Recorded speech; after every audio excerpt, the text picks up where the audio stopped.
जी question है what is the difference between data view and variable view. Variable view और data view का objective क्या है। Last time हमने डिस्कस किया था डेटा व्यू से मुराद है कि आपने डाटा को देखना है, डाटा आपके सामने डिस्प्ले होगा, या फिर दूसरे अल्फाज में आपने अगर डाटा एंटर करना है तो डाटा व्यू में जाकर आप डाटा एंटर करेंगे। और वेरिएबल व्यू से क्या मुराद है? वेरिएबल व्यू से मुराद है कि आपने जो डाटा सेट में वेरिएबल यूज़ करने हैं उनकी जो प्रॉपर्टीज़ आप सेट करेंगे वो आप वेरिएबल व्यू में सेट करेंगे। यानी वेरिएबल व्यू को जब आप क्लिक करेंगे तो आपके डाटा व्यू में जितने भी वेरिएबल होंगे, आपने जो भी कॉलम फिल किए होंगे, उन कॉलम को एज ए वेरिएबल आप वहाँ पर वेरिएबल व्यू में सेट कर सकते हैं with different characteristics, with different properties. अच्छा, एक और भी चीज़ है, ज़रूरी नहीं है कि आपने वेरिएबल व्यू में डायरेक्ट जाना है। अगर मैं फॉर एग्जांपल डाटा व्यू में VAR पर डबल क्लिक कर देता हूं तो आप डाटा वेरिएबल व्यू में चले जाएंगे, वेरिएबल व्यू में डायरेक्टली चले जाएंगे। इस वेरिएबल व्यू में आपने वेरिएबल का नेम लिखना है। अगर फॉर एग्जांपल आप ये काम भी नहीं करते, आपने डायरेक्ट डाटा एंटर शुरू कर दिया, फॉर एग्जांपल पहले कॉलम में एज है और आपने एज लिखना शुरू कर दी, ठीक है।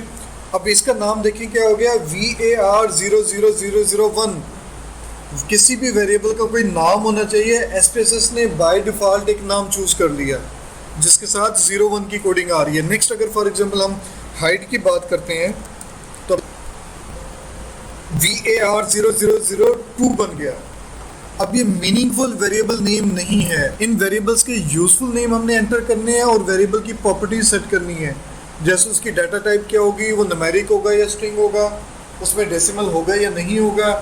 इसी तरह से उसकी जो डाटा टाइप है with reference to status level of measurements, ये वो स्केल वेरिएबल है, नॉमिनल है या ऑर्डिनल है, वो तमाम चीज़ें हम वेरिएबल व्यू में जाकर सिलेक्ट करेंगे, ठीक है। उसके लिए आप वेरिएबल के नेम को डबल क्लिक कर दें या वेरिएबल व्यू में चले जाएं। यहाँ पर आकर आप उनके नेम सेट कर सकते हैं, जैसे एज और हाइट। इसके अलावा अगर आपने बाकी चीज़ें सेट करनी हैं वो भी आप सेट कर सकते हैं। For example age of the respondents, ठीक है। इसी तरह से हाइट ऑफ द रिस्पोंडेंट्स। अगर आपने इनकी वैल्यूज़ डिफाइन करनी है, जैसे हमने जेंडर में डिफाइन की थी, वो भी आप डिफाइन कर सकते हैं। मैं डायरेक्टली यहाँ पे वेरिएबल लिख देता हूँ। अगर आप डाटा व्यू में तो दो कॉलम्स जो हैं वो ब्लैक कलर में आपको शो हो रहे हैं विद नेम, जो नेम आपने वेरिएबल व्यू में डिफाइन किए हैं। बाकी सारे डिम हैं, इसका मतलब है कि ये कॉलम यूज़ नहीं हो रहे, इसमें आपने कोई डाटा एंटर नहीं किया। लेकिन अगर आप कोई वेरिएबल डिफाइन करना चाह रहे हैं और फॉर एग्जांपल जेंडर, ठीक है, और सपोज मैंने उसे सिर्फ GEN लिख दिया, तो यहाँ पर आप उसका नेम भी यूज़ कर सकते हैं। क्योंकि बाज़ दफ़ा वेरिएबल नेम हम एब्रीविएटेड वेरिएबल नेम यूज़ करते हैं। SPSS में या डिफरेंट सॉफ्टवेयर में लिमिट आती है कि आप वेरिएबल के नेम की लेंथ जो है इतने कैरेक्टर से ज़्यादा नहीं कर सकते।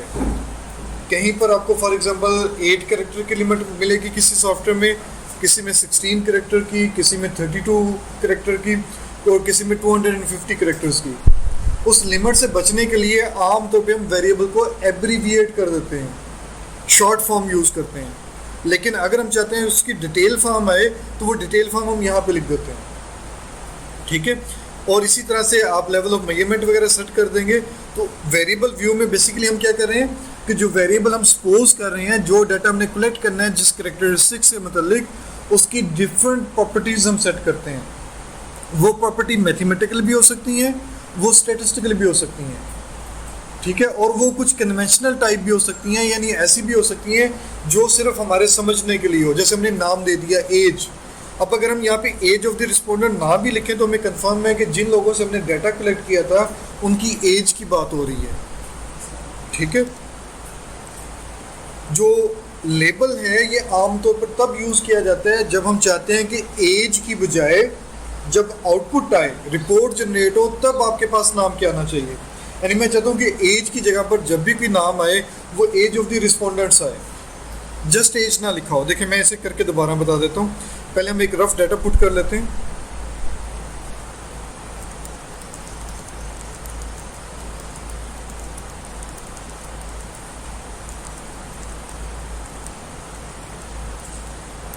सपोज ये डाटा आ गया, मैं इसे एनालाइज करता हूँ इसके आप डिस्क्रिप्टिव ले लें, फ्रीक्वेंसी ले लें, वट जो भी अप्लाई करते हैं। Age of the respondent shift किया, ओके किया।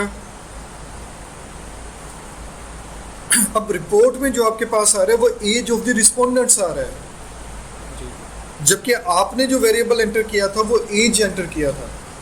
ये क्यों आ रहा है? ये इस वजह से आ रहा है कि वेरिएबल व्यू में आपने कहा कि एज की बजाय आपने जो प्रिंट करना है वो age of the respondent print करना है, यानी लेबल में जो कुछ लिखा गया है वो डिस्प्ले होना है। अब इसमें आपने स्पेलिंग एरर की है, आपने इसमें ग्रामेटिकल एरर की है, वो एज इट इज अपीयर होगी। फॉर एग्जांपल मैं इसे यहाँ पे लिख देता हूँ एज ऑफ द रिस्पोंडेंट्स, और सपोज मैंने इस तरह से लिख दिया। मैं इसे एनालाइज करता हूँ, अगेन फ्रीक्वेंसी या डिस्क्रिप्टिव लेते हैं और ओके करते हैं। देखें जो गलती मैंने की, जो जिस तरह से मैंने उसे राइट किया है एज इट इज़ वो अपीयर हो रहा है। यानी लेबल का मतलब क्या हुआ कि वेरिएबल के नेम की बजाय लेबल में जो कुछ लिखा हुआ है वो डिस्प्ले करवाना है। तो अब डिफरेंस पता चल गया डाटा व्यू और वेरिएबल व्यू में, कि डाटा में आप डाटा एंट्री करते हैं और वेरिएबल व्यू में आपने जो डाटा एंटर किया है उनके वेरिएबल्स की प्रॉपर्टीज सेट करते हैं, जिसमें वेरिएबल नेम भी हो सकते हैं, ठीक है, वेरिएबल के डेसिमल्स वगैरह भी हो सकते हैं, इसी तरह से उसकी विड्थ है और वैल्यूज़, लेबल्स और लेवल ऑफ मेजरमेंट्स वगैरह, ठीक है। अच्छा, एक और चीज़ याद रखनी है कि वेरिएबल का नेम किसी स्पेशल सिंबल से स्टार्ट नहीं हो सकता। ये बहुत सारे सॉफ्टवेयर्स में है। फॉर एग्जांपल मैं यहाँ पे लिखता हूँ, ट्राई करता हूँ नंबर साइन, ठीक है, एंटर किया तो अब देखें कि उसने इनवैलिड वेरिएबल नेम की एरर दे दी कि आप ये वेरिएबल नेम एंटर नहीं कर सकते, क्योंकि जो नंबर साइन है इसका खास मीनिंग होगा इस सॉफ्टवेयर में, जिसकी वजह से उसने ये वेरिएबल नेम एक्सेप्ट ही नहीं किया। मैं डॉलर नेम से ट्राई करता हूँ, डॉलर एज लिखा तो उसने फिर एरर दे दी, यानी डॉलर साइन भी आप यूज़ नहीं कर सकते वेरिएबल नेम में, ठीक है। अब हम इसे दरमियान में या एंड पे ट्राई करते हैं। सपोज मैं कहता हूँ कि एज डॉलर, तो अब ये एरर नहीं आई। इसका मतलब है कि वेरिएबल के स्टार्ट में स्पेशल सिंबल्स नहीं आ सकते, दरमियान में, लेकिन दरमियान में भी कुछ सिंबल्स होंगी जो नहीं आती होंगी। अब इस वक्त तो मुझे एग्जैक्टली याद नहीं है, लेकिन अब मैंने परसेंटेज साइन ट्राई किया तो variable name contains an illegal character आ गया। देखें मैं दोबारा परसेंटेज नेम ट्राई करता हूँ, ये मैंने दरमियान में कहीं पे भी फॉर एग्जांपल लिखा तो एरर मैसेज आ गया। यानी कुछ ऐसे हैं सिंबल्स, कैरेक्टर जो वेरिएबल के नेम के दरमियान एंड में नहीं आ सकते, इवन शुरू में भी नहीं आ सकते। कुछ ऐसे हैं जो शुरू में नहीं आ सकते लेकिन दरमियान में आ सकते हैं, जैसे डॉलर साइन है, शुरू में नहीं आ रहा था लेकिन दरमियान में पहले कैरेक्टर के बाद कहीं पर आ रहा है। इसी तरह से हम नंबर की बेस पे देखते हैं। फॉर एग्जांपल मैं 1 जेंडर लिखता हूँ तब उसने एरर दे दिया। इसका मतलब है कि वेरिएबल का नाम किसी नंबर से भी शुरू नहीं हो सकता, ये अल्फ़ाबेट से शुरू होगा, ठीक है। तो आप इसे फर्दर मुख्तलिफ उससे ट्राई करेंगे, आपको आइडिया हो जाएगा। अदरवाइज़ अगर मैं इसे जनरलाइज करूँ तो वेरिएबल का नेम किसी नंबर से स्टार्ट नहीं होगा, कुछ स्पेशल सिंबल्स हैं उनसे स्टार्ट नहीं होगा। वेरिएबल का नेम पहला कैरेक्टर लाजमी तौर पर अल्फ़ाबेट होगा, ठीक है। कुछ कैरेक्टर ऐसे हैं जो वेरिएबल नेम के दरमियान में, यानी पहले कैरेक्टर को छोड़कर उसके बाद यूज़ नहीं हो सकते, तो उनको आपने थोड़ा सा देख लेना है कि वेरिएबल नेमिंग ये बेसिकली कहलाता है variable naming convention. Variable name आप किस तरह से रख सकते हैं, ठीक है। वेरिएबल नेम में आप स्पेस यूज़ नहीं कर सकते। फॉर एग्जांपल मैं यहाँ पे लिखता हूँ height of the respondents, error message आ गया, इलीगल कैरेक्टर, यानी स्पेस का कैरेक्टर भी आप यूज़ नहीं कर सकते। वेरिएबल नेम में अगर आप डिफरेंट वर्ड यूज़ कर रहे हैं तो उन वर्ड्स के दरमियान स्पेस नहीं आ सकती। अगर आप लिखना चाह रहे हैं, कोई ऐसी स्कीम यूज़ करना चाह रहे हैं या मजबूरी है, देन आप उसे किस तरह से करेंगे, हाइट अंडरस्कोर कैसे आएगी, शिफ्ट और नेगेटिव साइन को प्रेस कर हाइट अंडरस्कोर ऑफ अंडरस्कोर। अगर आपने यानी वर्ड लिखना है, पूरा सेंटेंस टाइप आपने लिखना है, तो फिर बेस्ट वे क्या है कि आप अंडरस्कोर यूज़ कर लें। अगर कोई ऐसा वेरिएबल नेम बन रहा है जो ज़रूरी है कि आपने उसे इस तरह से लिखना है, फिर अंडरस्कोर की फॉर्म में आएगा। ये हाँ, डाटा व्यू में भी आपके पास ऐसे आएगा, हाइट ऑफ द रिस्पोंडेंट। अब चूंकि आपने वेरिएबल का नेम ही ऐसा रखा है तो जैसा नेम आपने रखा होगा वैसे डिस्प्ले होगा। जी थोड़ी जूम कर दें।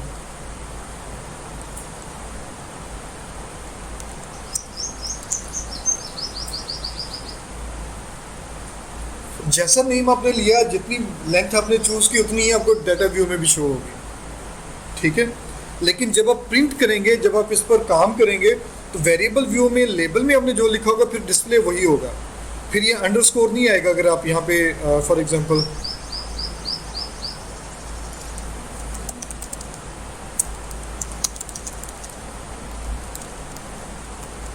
ठीक है डाटा व्यू में, और हम यहाँ पर कुछ ऐसे ही डाटा वैल्यूज पुट कर देते हैं और मैं इसे एनालाइज करता हूँ again. Height of the respondent age वाले को मैं शिफ्ट कर देता हूँ, ठीक है। तो अब देखें अंडरस्कोर यहाँ पे नहीं आ रही, क्यों नहीं आ रही? कि अब वो वेरिएबल नेम यूज़ नहीं कर रहा है बल्कि वो लेबल यूज़ कर रहा है। तो जैसा लेबल होगा वैसा प्रिंट होगा। अगर लेबल नहीं दिया हुआ then variable name as it is produce होगा जैसा आपने यूज़ किया होगा। इसे भी ट्राई कर लेते हैं।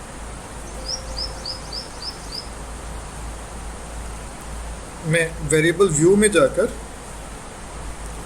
लेबल ख़त्म कर देता हूँ, एनालाइज में जाता हूँ, डिस्क्रिप्टिव फ्रीक्वेंसीज और जस्ट ओके प्रेस किया। तो अब देखें वेरिएबल नेम जैसा लिखा होता है वैसा आ रहा है, ठीक है। तो आमतौर पे जो लेबल है ये रिपोर्ट राइटिंग या आउटपुट के लिए यूज़ किया जाता है कि जब आप लिख रहे हो, टेबल्स आए, आउटपुट आए, उसमें वेरिएबल नेम की बजाय आपके पास फलां वर्डिंग आए, ठीक है। तो हम बात कर रहे थे नेक्स्ट वेरिएबल कन्वेंशन की, वेरिएबल नेमिंग की। तो वेरिएबल नेम जो है वो अल्फ़ाबेट से स्टार्ट होगा हमेशा, कैपिटल या स्मॉलर, किसी स्पेशल सिंबल से स्टार्ट नहीं होगा, नंबर से स्टार्ट नहीं होगा, स्पेस नहीं दे सकते आप, ठीक है। और इस तरह इसकी लेंथ भी है, अब वो लेंथ मुझे एग्जैक्टली याद नहीं, शायद 255 कैरेक्टर्स से बड़ा वेरिएबल नेम आप यहाँ पे नहीं लिख सकते। तो अगर आपने वेरिएबल नेम बहुत बड़ा लिखना है तो देखिए मैं एक और काम भी कर सकता था। फॉर एग्जांपल वेरिएबल नेम मैं यहाँ पे रख सकता था HOR, ठीक है, और यहाँ पे मैं लिख देता हाइट ऑफ द रिस्पोंडेंट्स। तो मैंने बेसिकली क्या किया, वेरिएबल को कुछ हद तक अपने लिहाज से एब्रीविएट कर लिया कि HOR, और HOR को जब आप यहाँ पे ऑब्जर्व करेंगे आफ्टर राइटिंग लेबल, तो देखें मैंने थोड़ी देर स्टे किया तो आपको कुछ इंफॉर्मेशन मिल रही है कि इसका नाम क्या है HOR, लेबल क्या है हाइट ऑफ द रिस्पोंडेंट, और इसकी टाइप क्या है न्यूमेरिक, और इसका लेवल ऑफ मेजरमेंट क्या है नॉमिनल। अब ये देखें ये चारों चीज़ें ही इंपॉर्टेंट हैं। बाकी अगर आप सेट ना भी करें तो इतना मसला नहीं है, लेकिन ये चारों सेट करना ज़रूरी है। इन चारों से ही आपकी यूँ समझ लें कि स्टैटिस्टिकल टेस्ट आप परफॉर्म कर सकेंगे। जैसे कल हमने देखा कि स्ट्रिंग वेरिएबल डायलॉग बॉक्स में डिस्क्रिप्टिव स्टैटिस्टिक्स में अवेलेबल नहीं था लेकिन फ्रीक्वेंसी में अवेलेबल था। तो जो वेरिएबल की जिस तरह की रिक्वायरमेंट होगी डाटा टाइप की, वो उसी तरह के डायलॉग बॉक्स में टाइप के लिहाज से अवेलेबल होगा। अगर टाइप मैच नहीं करती तो वेरिएबल आपको शो नहीं होगा। यानी इसका मतलब ये हुआ कि जैसे कल हमें 5 वेरिएबल नज़र आ रहे थे फ्रीक्वेंसी में लेकिन 4 नज़र आ रहे थे डिस्क्रिप्टिव में, तो इसका मतलब कोई प्रॉब्लम नहीं है। इसका मतलब ये है कि एक वेरिएबल डिस्क्रिप्टिव की रिक्वायरमेंट को पूरा नहीं करता था, हमने स्ट्रिंग वेरिएबल यूज़ किया हुआ था जिसकी वजह से वो हमें शो नहीं हो रहा था, क्योंकि उस पर कैलकुलेशन परफॉर्म नहीं हो सकती थी, इसलिए वो आपके लिए अवेलेबल भी नहीं था उस डायलॉग बॉक्स में। लेकिन जहाँ पर उसकी कैलकुलेशन परफॉर्म हो सकती थी वहाँ पे वो अवेलेबल भी था। ठीक हो गया? फर्दर कोई क्वेश्चन? इसमें मेन ख्याल आपने वेरिएबल नेम का रखना है, उनकी प्रॉपर्टी सेट करने का रखना है, उसके बाद आपने अपने वेरिएबल्स के मुताबिक डेटा एंट्री कर देनी है। ठीक है, हम इस वक्त एक और काम करना चाह रहे हैं। फाइल में जाते हैं, ओपन से डाटा। ठीक है, डाटा को मैंने क्लिक कर दिया। यहाँ पर जो लास्ट डाटा मैंने यूज़ किया था वो डाटा शो हो रहा है।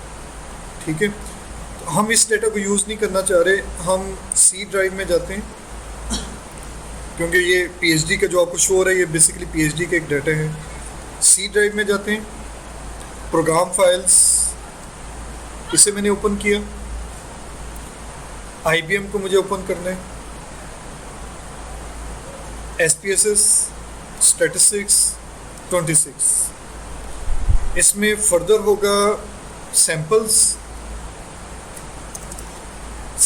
में इंग्लिश। ये बहुत सारे ऑलरेडी अवेलेबल डाटा सेट हैं जो आप यूज़ कर सकते हैं, जिन पे आप प्रैक्टिस कर सकते हैं। ठीक है, तो कुछ ऐसे नाम होंगे जो आपको आसानी से समझ आ जाएंगे, कुछ को समझना थोड़ा सा डिफ़िकल्ट होगा। तो हम देखते हैं जो हमें आसानी से समझ आ जाए उसे ट्राई करते हैं, जो थोड़ा सा यूज़फुल भी हो। ये कस्टमर डाटा सेट के हवाले से, DBase के हवाले से एक सेट है, इसे हम ट्राई कर लेते हैं। इसमें हम बहुत सारे काम कर सकते हैं, स्टैटिस्टिकल इन्फ्रेंस के हवाले से भी, T-टेस्ट, Z-टेस्ट, नोवा, रिग्रेशंस वगैरह। इसके अलावा भी आप मुख्तलिफ ट्राई करते रहेंगे, वो आप देखते रहेंगे, हम भी ट्राई करते रहेंगे। इस डाटा सेट को मैंने ओपन किया। अब अगर आप इसके बॉटम पे देखें तो इस वक्त आपके पास दो डाटा सेट हैं। एक अनटाइटल्ड के नाम से जिस पे स्टार शुरू में लगा हुआ है, अनटाइटल्ड 1 डाटा सेट, और दूसरा कस्टमर DBase जो भी हमने ओपन किया। एक चीज़ याद रखें, अब क्वेश्चन एक रोज़ होता है कि इसके साथ स्टार है और इसके शुरू में स्टार नहीं है। इसकी रीज़न क्या है कि ये डाटा सेट आपके पास ऑलरेडी सेव है, हार्ड डिस्क पे सेव है। ये डाटा सेट अभी सेव नहीं है। अगर खुदा न खास्ता लाइट चली जाती है, किसी वजह से लैपटॉप बंद हो जाता है, यानी आप इसे शट डाउन कर देते हैं, देन जो काम आपने यहाँ पे किया हुआ है ये सेव नहीं होगा, ये काम आपका ज़ाया हो जाएगा। तो जब भी आप काम करें उस डाटा को सेव ज़रूर कर लें। सेव करने का वही वे है जो आपने वर्ड, एक्सेल, पावर पॉइंट वगैरह या डिफरेंट सॉफ्टवेयर में यूज़ किया हुआ था। या तो Ctrl+S प्रेस कर दें, या फाइल में जाके सेव कर दें, या फिर ये सेव की जो डिस्क बनी हुई है इसे क्लिक कर दें। फर्स्ट टाइम जब भी आप सेव करेंगे आपके पास सेव डाटा एज का डायलॉग बॉक्स आएगा। ठीक है, इसमें आपने दो चीज़ों का ख्याल करना है कि डाटा को आप कहाँ पे सेव कर रहे हैं और किस नाम से सेव कर रहे हैं, और तीसरी चीज़ कि उसकी टाइप क्या है। ये तीन चीज़ें आपने हमेशा याद रखनी है। अगर आपने ये नोट नहीं किया कि कहाँ पे सेव किया आपने, तो ये सर्च करना थोड़ा सा मुश्किल हो जाएगा। तो हम सबसे पहले मैं आमतौर पे जो सजेस्ट करता होता हूँ कि आप जो है अपनी एक फ़ोल्डर बना लें। फॉर एग्ज़ाम्पल मैं अगर फ़ोल्डर बनाता तो इस वक्त मैं उसका एक फ़ोल्डर बनाता स्टैट्स डेप्थ के नाम से सपोज़। फिर मैं इसके अंदर एक और फ़ोल्डर बनाता और उसमें लिखता सपोज़ 8th सेमेस्टर। इसके अंदर मैं बनाता फॉर एग्ज़ाम्पल ये कोर्स आपका कौन सा है, STAT 404 है, 404 बनाता, और यहाँ पे मैं लिखता सपोज सैम्पल डाटा, या सपोज मैं लिखता क्लास स्टूडेंट डाटा सेट। मुझे अब यहाँ पे कुछ आइडिया हो जाता है कि मैंने अपने क्लास के जो स्टूडेंट्स हैं या क्लास फेलोज़ हैं उनका डाटा सेट सेव किया हुआ है, उनकी इंफॉर्मेशन सेव की हुई है। इसे आप सेव कर दें तो अब ये उस पर्टिकुलर फोल्डर में सेव हो चुका है। स्टैट डेप्थ,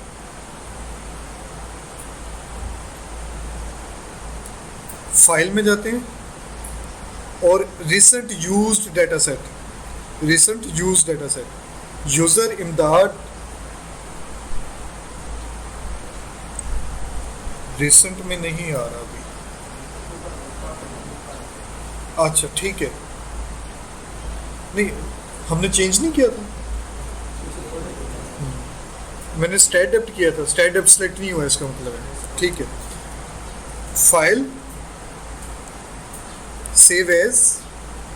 अब देखिए इस वक्त सेव का बटन एक्टिव नहीं है क्योंकि ये फाइल ऑलरेडी सेव हो चुकी है। जब आप फाइल को दोबारा नई नेम या नई जगह पे सेव करना चाह रहे हैं देन आप सेव एज करेंगे। तो मैं इसे डेस्कटॉप पर, और डेस्कटॉप पे स्टैट डेप्थ में वही हम काम करते हैं, स्टैट 404, और इसे असल मैंने डबल क्लिक नहीं किया था शायद इस वजह से, डबल क्लिक किया, यहाँ पे स्टैट 404 आ गया और मैंने सेव कर दिया। इसमें कुछ और ऑप्शन भी हैं वो इंशाल्लाह हम फिर डिस्कस करेंगे। तो स्टैट डेप्थ में देखें ये फोल्डर भी बन गया और डाटा सेट भी आ गया। ठीक है, अच्छा अब ये फाइल सेव हो चुकी है, हमें फ़िलहाल इस पर काम नहीं करना, तो मैं फ़िलहाल इसे क्लोज़ कर देता हूँ। और स्टार खत्म हो जाएगा। ठीक है, जब आप डाटा फाइल को सेव कर लेंगे स्टार खत्म हो जाएगा। आउटपुट मैंने सेव नहीं की तो अभी तक स्टार मौजूद है, अगर मैं इसे सेव कर लूँ तो फिर स्टार खत्म हो जाएगा। इसे भी हम क्लोज कर लेते हैं, इससे हमें भी काम नहीं है। तो हम डाटा पर आ जाते हैं। अच्छा, इस डाटा में मुझे नहीं आइडिया कि ये किस किस किस्म के कस्टमर से लिया गया है और इसमें क्या क्या इंफॉर्मेशन है। अगर मैं इसे समझना चाह रहा हूँ तो मेरे लिए बेस्ट वे है कि मैं वेरिएबल व्यू में चला जाऊँ और वेरिएबल व्यू में जो लेबल्स वगैरह हैं इन्हें थोड़ा कीनली देख लूँ। यहाँ से मुझे काफ़ी हद तक आइडिया हो जाएगा। कस्टमर से तो मैं आइडिया हो रहा है कि किसी मॉल के, किसी शॉप के कस्टमर्स की इंफॉर्मेशन सेव है।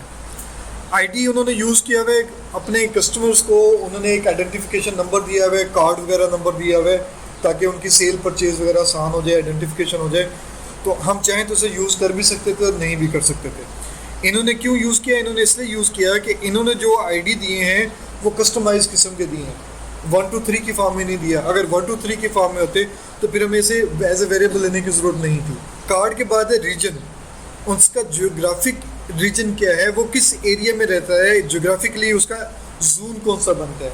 यानी वो जो माल था उस माल ने अपने कुछ रीजन बनाए हुए हैं।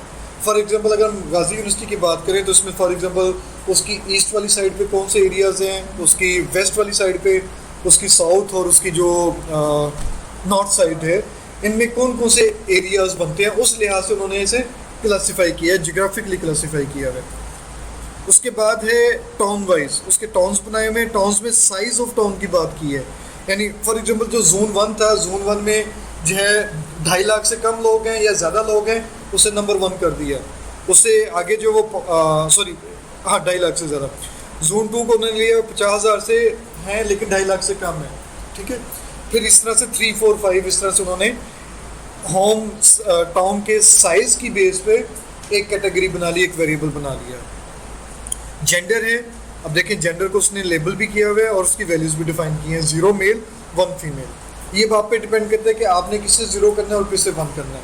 लेकिन अगेन याद रखें कि किसी को 0 कोड देने का मतलब ये नहीं है उसकी वर्थ 0 हो गई, ये सिर्फ आप रेफरेंस कोड अपने लिए दे रहे हैं। 1 2 या 0 1 कोड का मतलब ये नहीं है कि आप उसकी जो पावर्स हैं वो कम होगी, उसकी परफॉर्मेंस कम होगी, उसकी वर्थ कम होगी। ये नॉमिनल वेरिएबल है, आसानी के लिए आप उसे एक न्यूमेरिक कोड दे रहे हैं। ठीक है, इस तरह से एज है, एज कैटेगरी है, यानी एज की फ्रीक्वेंसी ग्रुपिंग उसने की हुई है। ठीक है, डिफरेंट एज ग्रुप डिफाइन किए हुए उसने। फिर बर्थ मंथ है, बर्थ मंथ क्यों ज़रूरत पड़ सकती है? बाज़ दफ़ा वो आपकी जो बर्थ डेट है उस पर मैसेज आपको सेंड करना चाह रहे हैं, उस पर कोई प्रमोशन देना चाह रहे हैं, कोई आपको बेनिफिट देना चाह रहे हैं, तो ये बर्थ मंथ उनके काम आ जाएगा। इस तरह से एजुकेशन है कि माल में एजुकेटेड लोग आते हैं तो वो किन एरियाज़ को विज़िट करते हैं, उनके लिए उनके लिए क्या क्या सर्विसेज दे सकते हैं, कौन सा इक्विपमेंट आ सकते हैं। लेवल ऑफ एजुकेशन है, जॉब कैटेगरी है। देखिए बहुत सारे वेरिएबल्स हैं और इस डाटा सेट में टोटल कितने वेरिएबल हैं? 132 वेरिएबल्स हैं। यानी अपने कस्टमर को बहुत ज़्यादा स्टडी किया हुआ इन्होंने। ठीक है, अब जैसे न्यूज़ है, न्यूज़पेपर सब्सक्रिप्शन। ठीक है, कि जो आपका कस्टमर है उसने किसी न्यूज़पेपर को सब्सक्राइब किया हुआ या नहीं किया हुआ। ठीक है, इसी तरह से ऑन पीसी कंप्यूटर सिस्टम उसके पास है या नहीं है। ठीक है, ऑन गेमिंग सिस्टम। इसी तरह से उसकी इलेक्ट्रिक बिलिंग जो है वो किस तरह से आती है।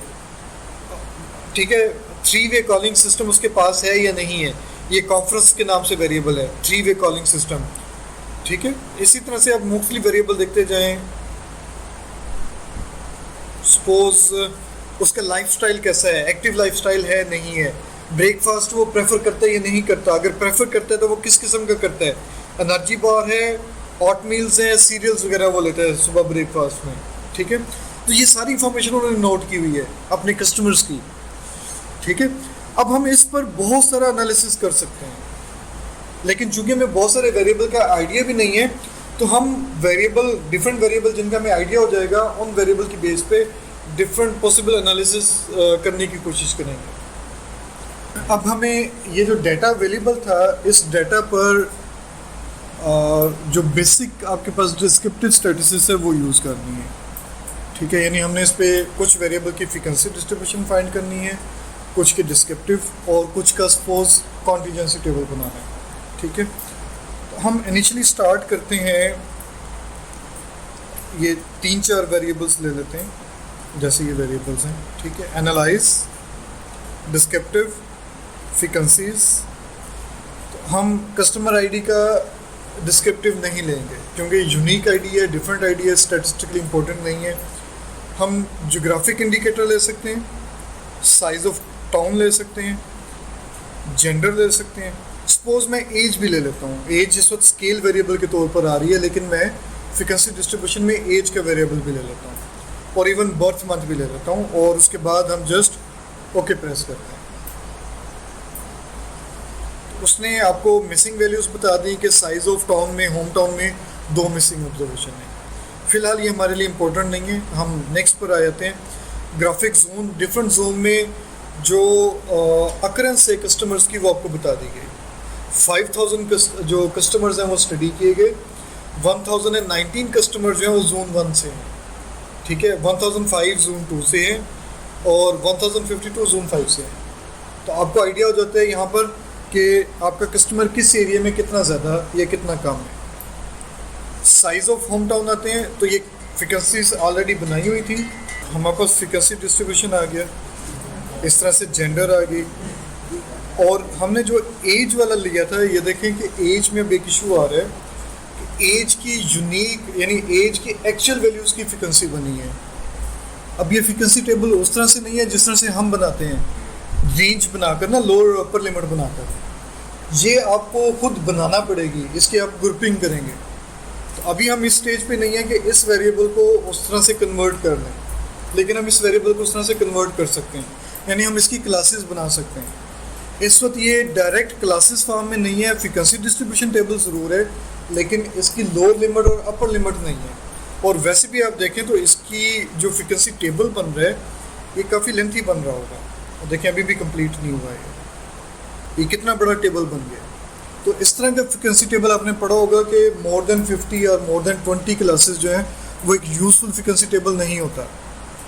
तो ये इसका मतलब है कि अगर हम इसे फ्रीक्वेंसी टेबल मान भी लें तो ये एक यूज़फुल फ्रीक्वेंसी टेबल नहीं बनता, हमें इसकी क्लासेस बनाना होंगी। तो वो मैकेनिज्म इंशाल्लाह हम डिस्कस करेंगे।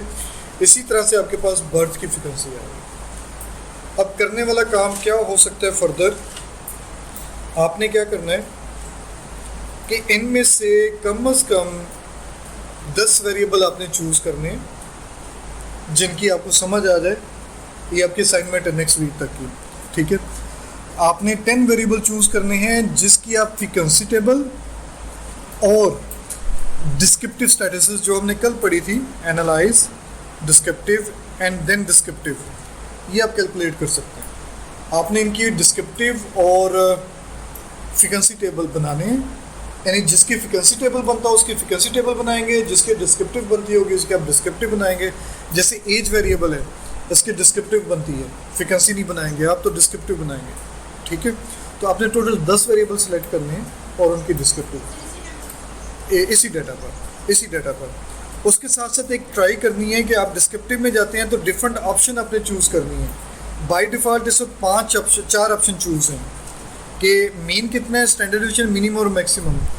आपने variance, range, standard error of mean, skewness, kurtosis वगैरह इनमें से कोई चंद एक या सारे ही चूज़ करके ये भी देखना है कि आउटपुट पे क्या फ़र्क पड़ता है। इसी तरह से फ्रीक्वेंसी में जब आप आएंगे तो इसमें भी फर्दर ऑप्शंस हैं, जैसे स्टैटिस्टिक्स है, कौन कौन सी स्टैटिस्टिक्स अवेलेबल हैं।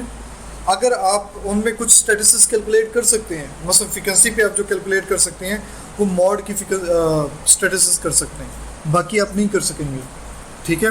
देन आपको मॉड चूज़ करना चाहिए। इस तरह से अगर आप क्वांटाइल्स बना सकते हैं तो क्वांटाइल्स आप ले लेंगे, ठीक है।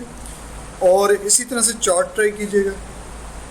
बाकी बेशक आप एक दफ़ा विज़िट ज़रूर कर लेना, देख ज़रूर लेना इसमें है क्या, ठीक है।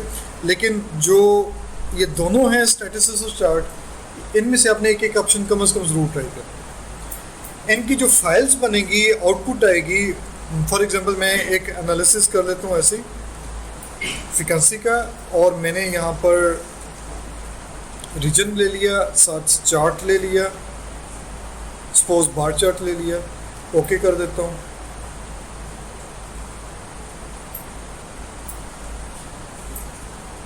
ठीक है, तो ये आपके पास एक टेबल बन गया। आपने क्या करना है, इस टेबल और चार्ट को एज इट इज़ सेव करना है, फाइल सेव एज, और वो जो हमने स्टैट डेप्थ लिया हुआ था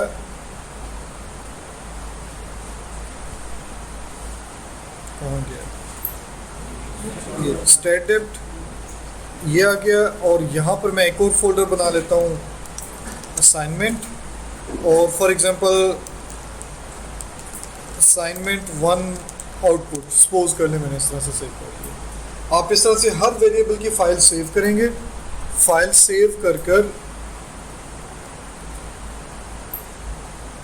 इस फोल्डर में आएंगे आप, असाइनमेंट में देखें वो फाइल मौजूद होंगी। मसलन 10 वेरिएबल हैं तो आपके पास 10 से ज़्यादा आउटपुट फाइल आ जाएंगी। आप चाहें तो वैसे ये सारे एक में भी सेव करवा सकते थे, यानी आप बस मैं दूसरा एनालिसिस करता हूँ, इसे क्लोज नहीं किया, एनालाइज डिस्क्रिप्टिव फ्रीक्वेंसी, यहाँ पे आप या तो सारे इकट्ठे वेरिएबल पुट कर लें या फिर आप 1 बाय 1 ले लें। फॉर एग्जाम्पल मैंने इसे ले लिया, ओके कर दिया, तो अब इस आउटपुट के साथ दूसरी आउटपुट भी आ चुकी है। ये आउटपुट जो है आपके पास ग्राफिक इंडिकेटर की है, और ये वाली आउटपुट जो आपके पास साइज ऑफ आउटकम की है। एक ही फाइल में सारी आउटपुट आ गई है। आप एक ही फाइल में सारा इकट्ठा काम करके सेव कर लें, या हर वेरिएबल की अलग-अलग परफॉर्म करके उसे फोल्डर में सेव कर लें। उसके बाद आपके पास ये जो यहाँ पे एक से ज़्यादा फाइल्स बनेंगी, इस पर आकर आपने राइट क्लिक करना है और सेंड टू जिप कर देना है। ये असाइनमेंट की एक जिप फाइल बन जाएगी। इसे आप मुझे ईमेल कर देंगे,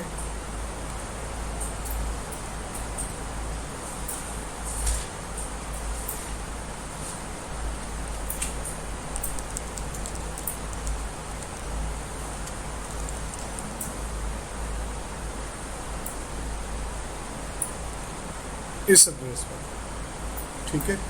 इस पर आप मुझे ईमेल कर देंगे। बल्कि एक और काम अगर आप कर सकते हैं, बेहतर होगा कि फीमेल जो है वो GR को कर दें ईमेल, और मेल जो है वो CR को कर दें। CR सब की इसी तरह से जिप फाइल को सिलेक्ट कर फिर जिप कर दे, तो CR मुझे सिंगल फाइल से सेंड कर सकते हैं। अगर ऐसा हो जाएगा तो मुझे बहुत आसानी हो जाएगी, ठीक है। यानी आप CR को जिप फाइल सेंड करेंगे, CR के पास वो जो 20-25 या जितनी भी फाइल्स हैं उन्हें सिलेक्ट कर फिर सेंड टू जिप कर देगा, सिंगल फाइल बन जाएगी। वो फाइल आप मुझे ईमेल कर दें, ठीक है। क्लियर हो गया पॉइंट? कोई क्वेश्चन? डेटा ये फाइल यही है, ये इसमें SPSS में अवेलेबल है। और फाइल का नाम क्या था? कस्टमर डी बेस, ये फाइल नेम है।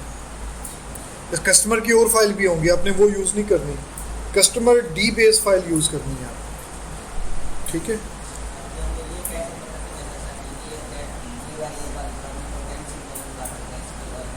ये हमने कल काफ़ी डिस्कस किया है, और प्रीवियस क्लासेस में फर्स्ट सेमेस्टर से लेके अब तक आपने इस पे बहुत कुछ पढ़ा होगा कि किस वेरिएबल की आप फ्रीक्वेंसी फाइंड कर सकते हैं और किसकी डिस्क्रिप्टिव स्टेटस ले सकते हैं, और ये आपको पता भी होना चाहिए। और कुछ हिंट मैंने भी दिए हैं।